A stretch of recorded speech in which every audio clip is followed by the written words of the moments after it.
What's going on, YouTube? Welcome back to another video. Um, Today's video, we're going to be talking about selling smarter and hopefully selling more efficiently. I, uh, this week it's really been on my mind to focus on becoming a better overall reseller, not a eBay reseller particularly. And so what that entails is when I find items, I want to have an idea of where I want to move them before I even buy them, if that makes sense. But before we get into all of that, do me a favor. Um, my name's Dylan, and I am been a full-time reseller for about 6 months now.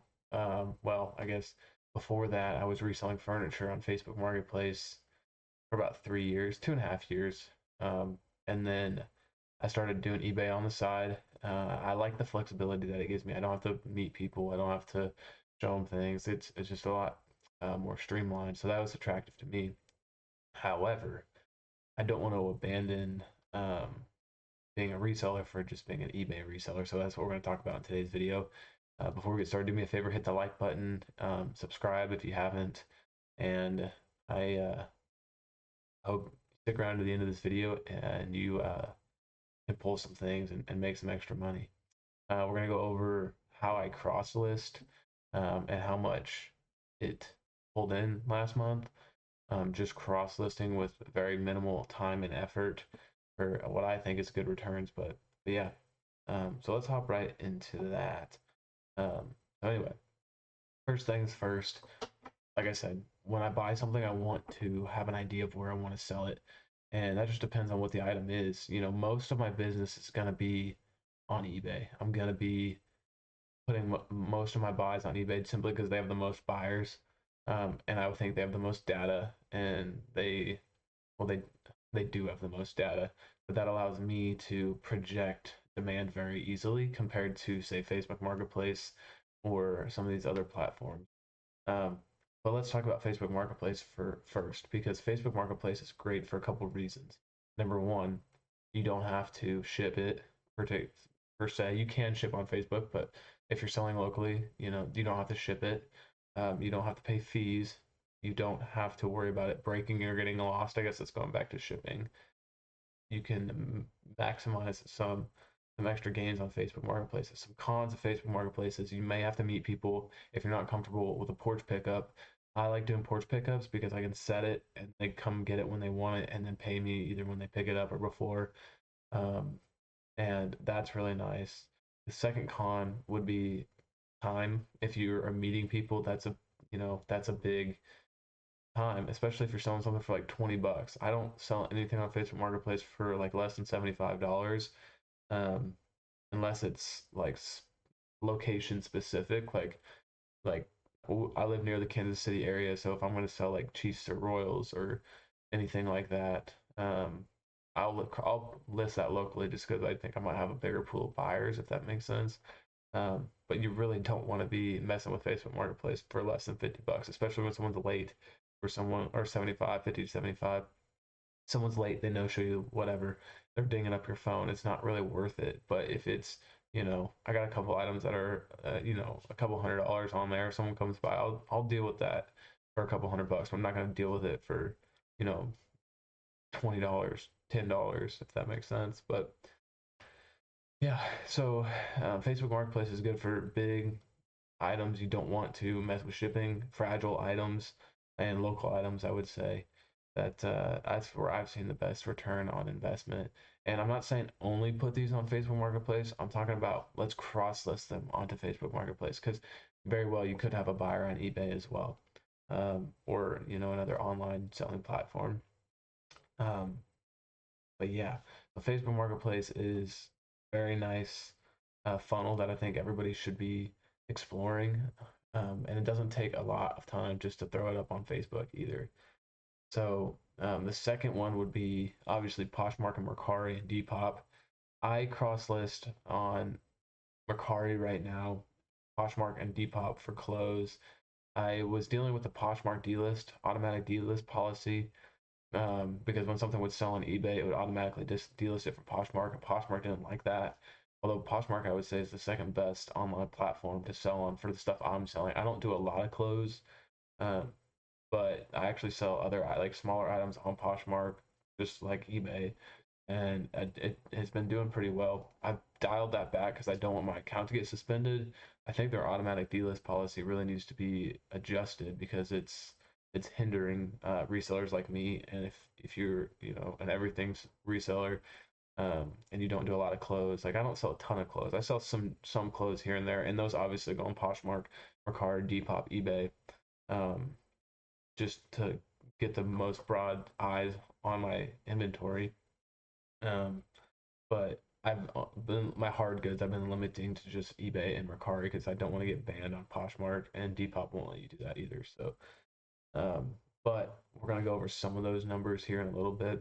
I just want to cover the funnels first, and then the third funnel that I think a lot of people maybe don't think about or talk about much is I actually found an antique shop and I'm renting a bookshelf for 30 bucks a month, and it's not a ton of real estate. I started small because I wanted to learn, because I don't know that much about antiques and I don't know that much about like um I guess older items. I saw a lot of like hard goods and tools and electronics and stuff like that online. So learning this antique stuff is going to be exciting and challenging at the same time for me, but it should broaden my ability to determine what has value when I'm sourcing, if that makes any sense. I hope that makes sense.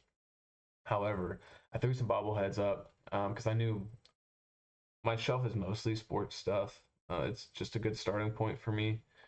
So I threw a bunch of Royals bobbleheads. Like I said, local bobbleheads are collectible.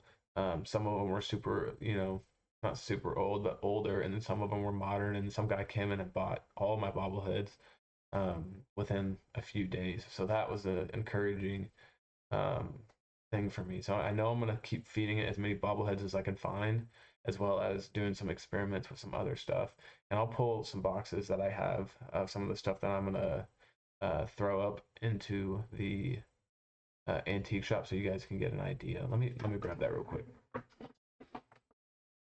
And then this is mostly experimental, just because I really don't know that much, and I'm trying to do like trying to learn. So we'll start with this.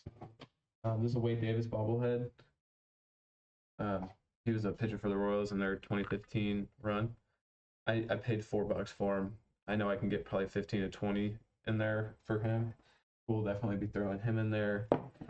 Tried and true, apparently. I also found this King Griffey Jr. plaque. It's not in perfect shape, but I paid $6.50 for it. It's pretty sweet. I'll probably throw it in there for around $20 as well. King Griffey Jr. is an awesome player. I'm sure someone will want that for their man cave or something like that. But once again, doing a little bit of an experiment here. I found 4 of these. These are American League official game balls. So these are like baseballs that were used in games. They were $3.50 a piece. They come with the box, and I know I can get probably 15 pretty conservatively on those. If they were signed, that'd be even better. But I still make some decent money on that. This is a on-field Chiefs hat. It's not super rare or anything, but I paid $3 for it. Probably get 12 to 15 on it in there. It's Reebok, so it's collectible, I guess, or maybe more desirable than modern stuff. A couple vintage Royals mugs. These are pretty cool. $3.50. Probably, like I said, probably around $12 on those. Here's the other one. But those are, maybe someone will want for a shelf. This one is actually like embroidered, I guess. Like I don't even not embroidered, but not print, I guess. I don't know how to explain that. And here's a guy. I guess like one more coffee mug. This was just a goofy one. I thought this was pretty cool. So maybe a Disney collector would want something like this, but $4.50. I might have paid too much for that one, but. And then the last one was this vintage, I guess a decoration. It was made in 1997. I thought it was pretty cool for $3. I figured I'd take a flyer on it, especially with like the 4th of July coming up here. No pun intended, I guess, on the flyer, but Hopefully someone will want that for a shelf or something like that. I think it's pretty cool. Anyway, the cool thing about the antique shop is I can, for a little bit more work, it's not a ton more work, but I'm already outsourcing, you know. And so I don't want to pass up profitable items just because I don't have a way to sell them, if that makes sense. But now I'm exploring other options in terms of finding other ways to sell these items. And so when I'm out and I'm looking for those eBay items that I'm, those electronics and those hardware and tools, stuff like that, and I come across, this bobblehead, I don't have to be like, oh, that's a good deal. I just don't have a way to sell it. Now I have an extra way to sell it. So that's a fifth option for me. And if you're only selling on eBay, I think you're really limiting yourself, and you're also subject to changes that eBay may come out with that you may not like. So diversifying where you sell will also protect you in that area as well. But yeah, let's go over some of the cross-listing numbers that I did this last. We'll go over January because February's been it's been slower. It's not been horrible, but it's been slower. So let me do that real quick. This is Nifty. If you guys don't have Nifty, Nifty is great. It's a cross-listing software, but it also keeps track of like your analytics. These are all my orders from the last couple days. You can add other like odds and ends expenses. Like I bought a bad TV antenna that was broken, take that off. And then, but over here is what I wanted to show you. If I click profit, you guys can see how much I made on cross-listing on Mercari and Poshmark. So 373 plus 508. That's a little less than $900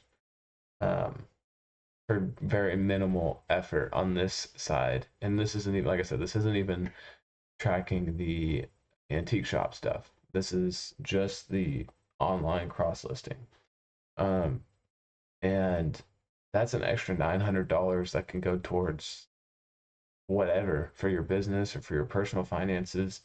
It's a big deal, and those may or may not have sold on eBay, but they sold faster on those platforms before they could sell on eBay. So I am definitely a big fan of cross-listing and finding ways to diversify how you sell for a plethora of reasons. But let me show you how easy it is to cross-list on this Nifty. And if you guys are interested in Nifty, I'll link my affiliate link to them. I'm not once you sign up, you get your own affiliate link. But it does help me out, and I believe it would help you out as well. But I'll put that in the description. But let me show you how easy it is. So if I wanted to cross list these jeans, like I said, I sell clothes on all four of these: Poshmark, Mercari, and Depop. But I don't sell a lot of clothes. But I have my shipping preset, so this is going to be it's going to be over £1, but under 5, and that's where the pricing differences are. So I do that, get my FedEx, and then list, and it's that easy. And then on to the next one. Go to Poshmark, list on Poshmark. There it goes. So now it's on Poshmark, and then I can do the same thing here, put it on Depop.